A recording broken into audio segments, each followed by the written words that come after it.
नमस्कार दोस्तों, दीपक कुशवाहा आश ओलंपिक चैनल पर आप सभी का स्वागत है। तो विधान परिषद ने मुख्य परीक्षा के लिए आवेदन लेना शुरू कर दिया है और कल दोपहर को लोग परेशान थे कि आवेदन नहीं हो रहा है। तो कल साइट पे कुछ अपडेट हो रहा था, कुछ चीज़ें नई चीज़ें जोड़ी जा रही थी, तो अब बाकायदा साइट चल रही है। और जो मुख्य परीक्षा के लिए चयनित हुए हैं उनके लिए एक ज़रूरी बात यह है कि देखिए, आप देरी ना करिए, जितनी जल्दी हो सके आप उसके लिए मुख्य परीक्षा के लिए आवेदन कर दीजिए। क्यों? क्योंकि परिषद का कहना ये है कि आप इसकी हार्ड कॉपी विधान परिषद सचिवालय में स्पीड पोस्ट के जरिए भेजना है आपको। तो वो लोग ये भी नहीं बताए हैं कि कब तक मान्य होगा ये स्पीड पोस्ट, मतलब कि जैसे 22 दिसंबर आखिरी तारीख रखे हैं इसके लिए, फाइनल सबमिट के लिए वगैरह जो भी है, ये ऑनलाइन फीस वगैरह के लिए। तो आगे ये नहीं बता रहे हैं कि भैया ठीक है, वो तो फाइनल सबमिट की बात हो गई, लेकिन स्पीड पोस्ट से जो ये क्या कहते हैं हार्ड कॉपी भेजनी है वो कब तक भेजनी है, 1 हफ्ता, 10 दिन, 20 दिन, कुछ बताए नहीं हैं। तो कुल मिला के यही है कि जो मुख्य परीक्षा के लिए चयनित हुए हैं वो बिना देरी करे आवेदन कर दें और जितनी जल्दी हो सके अपनी वो स्पीड पोस्ट कर दें। अब देखिए, जो आरओ, एआरओ, एपीएस या रिपोर्टर, अनुसेवक अनुसेवक पद की भी मुख्य परीक्षा होगी, ये चीज़ आप जान लीजिए। अभी तक ये नहीं था कंफर्म, देखिए ये एक नया अपडेट आया है। और देखें कि मुख्य परीक्षा सभी पदों के लिए आयोजित की जाएगी, अनुसेवक पद के लिए भी।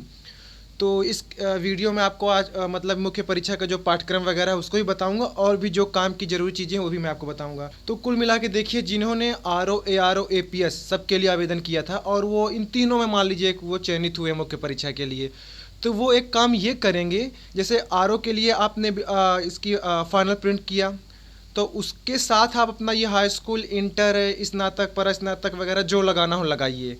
आरओ में कोई आपको ट्रिपल सी या ओ लेवल ये कुछ भी नहीं लगाना है।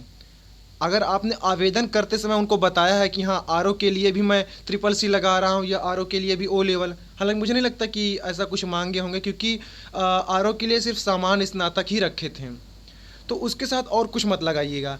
एआरओ के लिए आपका ओ लेवल रखा गया था या और जो कुछ भी रखा गया था उसके समकक्ष है, उसकी कॉपी लगा दीजिएगा। एपीएस के लिए ये ज़रूरी नहीं है कि आपके पास शॉर्ट हैंड का सर्टिफिकेट हो, सरकारी या फिर ये क्या कहते हैं निजी, यानी कि प्राइवेट, ज़रूरी नहीं है। आपकी स्पीड होनी चाहिए बस एपीएस में 80 शब्द प्रति मिनट की गति से, तो वो ज़रूरी नहीं है।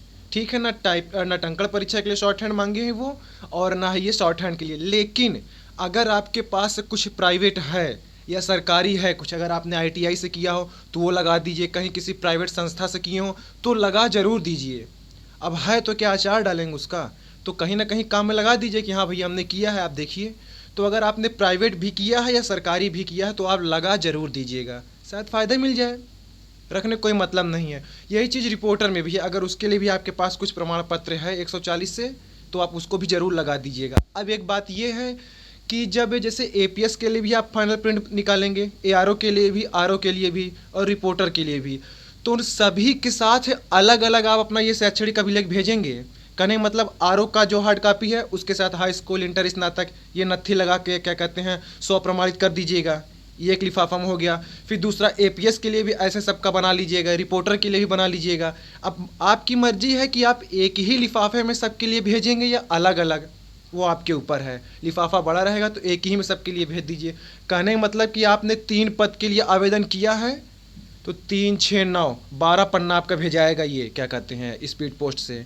कुल मिला के एक तो वो आपका जैसे आरओ का फाइनल प्रिंट हो गया, फिर उसके साथ हाई स्कूल, इंटर और स्नातक हो गया, ये तो अलग हो गया। फिर एपीएस के साथ हाई स्कूल, इंटर, स्नातक ये भी अलग हो गया। अनुसेवक के लिए भी जो कक्षा 5वीं रखे थे या जो भी रखे थे वो हो गया। रिपोर्टर के लिए भी आपने अगर हाई स्कूल, इंटर और ये शॉर्ट हैंड वगैरह जो चीज़ लगाया, मतलब सबके साथ अलग अलग बाकायदा कागज़ बना करके नत्थी करके स्पीड पोस्ट करिएगा।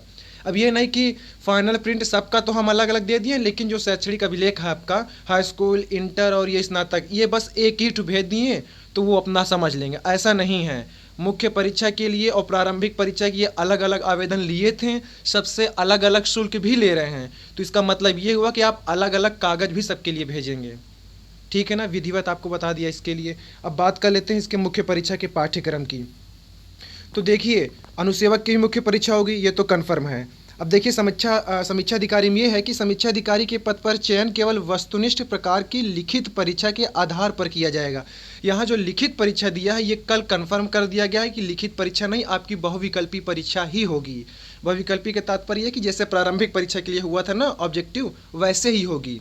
कल कंफर्म कर दिया है। ये बिल्कुल ऊपर देखिए एक एडवर्टाइजमेंट जो है कल जो नया जारी किया गया उसमें साफ साफ लिखा है। कल की वीडियो मैंने आपको बताया भी था। ठीक है, अब इसमें आपका ये हो गया कि समान अध्ययन कुल 140 प्रश्न रहेंगे। समीक्षा अधिकारी की बात कर रहा हूँ मैं। पूर्णांक भी कुल 140 रहेगा और समान हिंदी ये भी 60 प्रश्न रहेंगे कुल 60 अंकों की, यानी 200 प्रश्न 200 अंकों का, और कुल 180 मिनट आपको मिलेगा। कुछ लोग अब ये कहेंगे कि नहीं ये तो नहीं है जो प्रारंभिक परीक्षा हो गया, मुख्य परीक्षा में सिर्फ टाइप या शॉर्ट हैंड है। तो भैया टाइप और शॉर्ट हैंड है, उसमें भी कई चरण हैं, ठीक है ना। अब देखिए समीक्षा अधिकारी के लिए टाइप नहीं मांगा है, ये ARO में यानी सहायक समीक्षा अधिकारी में, APS और रिपोर्टर वगैरह में जो है वो भी मैं आगे आपको बता रहा हूँ। तो ये क्या कहते हैं, समान अध्ययन में आपका यही क्या कहते हैं, सामान्य विज्ञान, भारत का इतिहास, भारतीय राष्ट्रीय आंदोलन, भारतीय राज्यतंत्र, अर्थव्यवस्था, संस्कृति, और भारतीय कृषि, वाणिज्य, व्यापार वगैरह हो गया, भारत का भूगोल, विश्व का भूगोल। एक चीज़ ये जुड़ गई है क्योंकि प्रारंभिक परीक्षा में ये नहीं था। भारत के संविधान के मुख्य प्राविधान, विशेष रूप से विधान मंडलों का गठन एवं उनकी कार्य प्रक्रिया, यानी इसमें बाकायदा पूछेगा आपसे विधानसभा विधान परिषद के बारे में, यानी विधान भवन के बारे में। अनुच्छेद वगैरह पूछ लिया, क्या कानून वगैरह क्या है, कैसे इनका गठन होता है, कैसे इनको भंग किया जा सकता है, भंग हो भी सकता है, नहीं भी हो सकता है, ये सारी चीज़ें पूछेंगे। और फिर इस बार उत्तर प्रदेश की शिक्षा, संस्कृति, कृषि, उद्योग, व्यापार, रहन सहन एवं सामाजिक प्रथाएँ ये भी पूछेगा, और सामान्य बौद्धिक क्षमता यानी कि रीजनिंग से संबंधित चीज़ें, तार्किक ज्ञान। ठीक है, ये तो हो गया आपका समान अध्ययन में। समान हिंदी में वही चीज़ें रहेंगी जो प्रारंभिक परीक्षा था।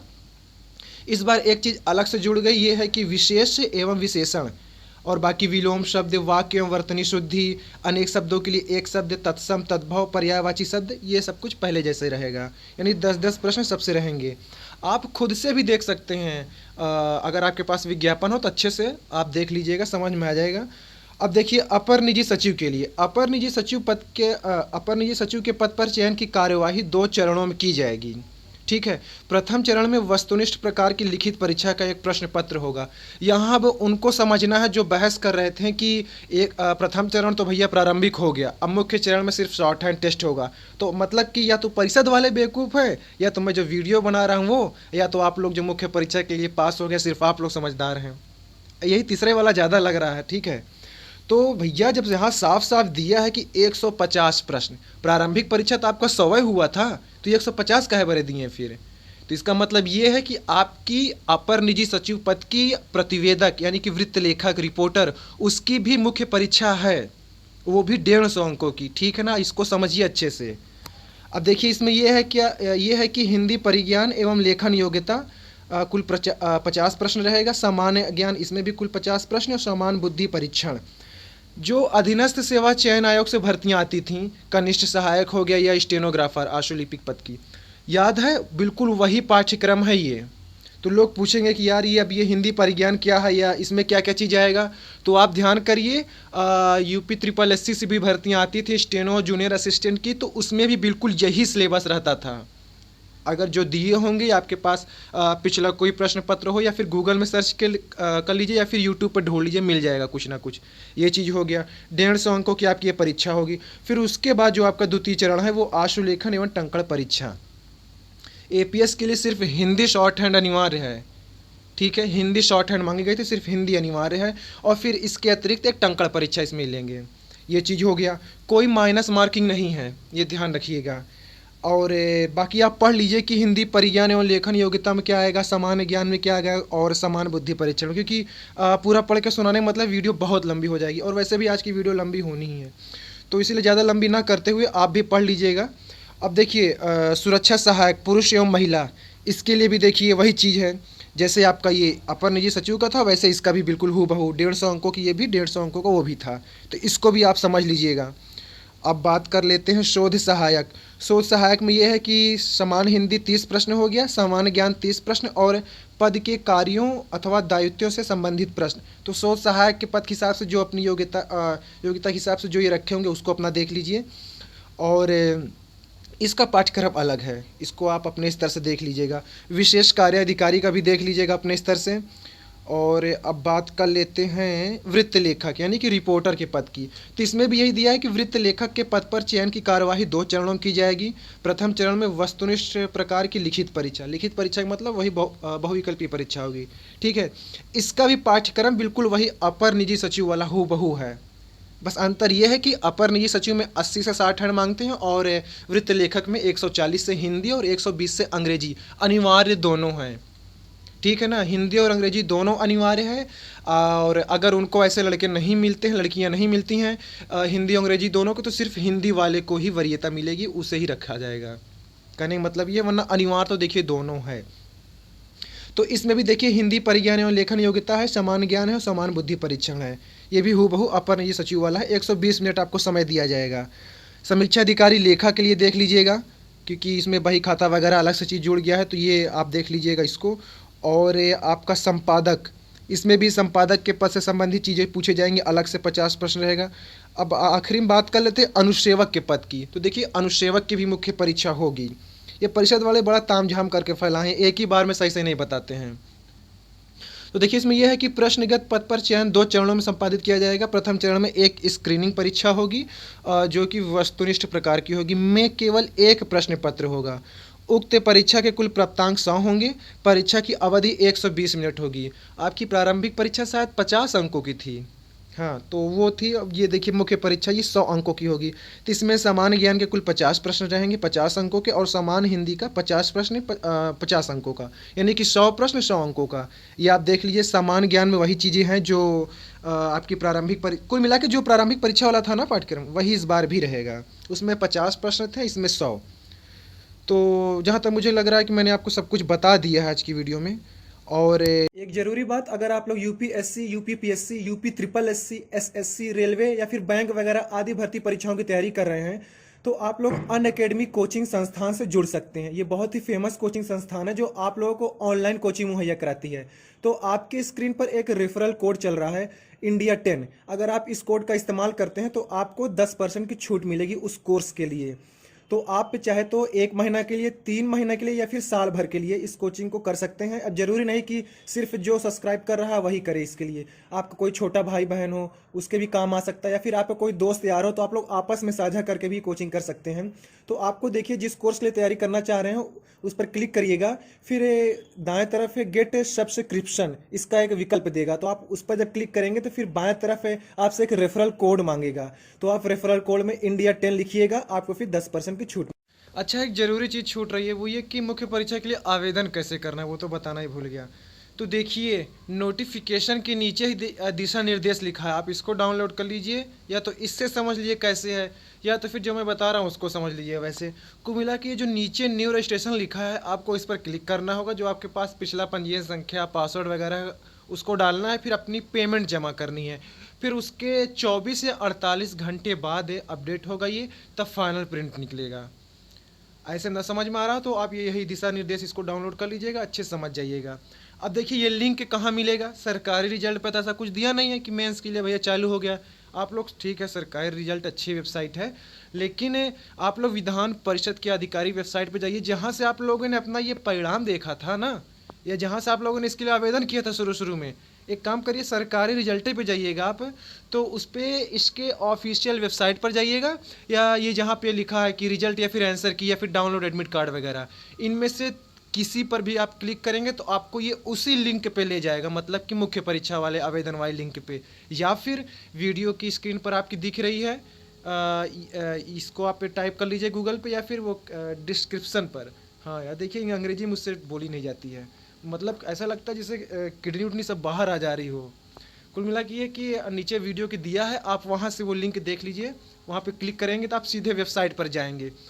और एक बात, जहाँ कुछ हो ना समझ में आया करे, यूट्यूब जिंदाबाद है, कुछ ना कुछ सर्च करते रहा करिए, कैसे फॉर्म भरना है, how to fill, how to ये फलाना ढिमाका करके देख लिया करिए। अब ये नहीं कि हम बहुत बड़े ज्ञानी हैं, हम बताएंगे या हम अपने से करेंगे, तो ऐसा नहीं है। और कहीं जाने ज़रूरत भी नहीं, आप ऑफिशियल वेबसाइट देखते रहा करिए, सब कुछ वहीं पर है। अब अच्छा देखिए, परिषद वाले हैं बड़े हरामी, क्या बताएं, वेबसाइट देख रहे ऐसे बनाया कुछ समझ ही नहीं आ रहा है। साफ साफ बाहर नहीं रखे हैं। अब बताइए पिछले आवेदन में हम क्लिक करें तब जाकर नयका मिल रहा है, तो अजीब ही है। ठीक है, जैसो वैसो जो भी हो आप कर लीजिएगा। और वीडियो काफ़ी लंबी हो रही है, वीडियो को देखिए आप लोग ज़्यादा से ज़्यादा शेयर करिए, और जो नए लोग हैं देखिए चैनल को सब्सक्राइब जरूर कर लीजिए। करना ही करना है, करना लीजिए, आपको सब्सक्राइब करना ही करना है, ठीक है ना। तो बस आज की इस वीडियो में बस इतना ही, और मुझे नहीं लगता कुछ चीज़ें छूट रही हैं। मुख्य परीक्षा आपकी जनवरी में हर हाल में हो जाएगी।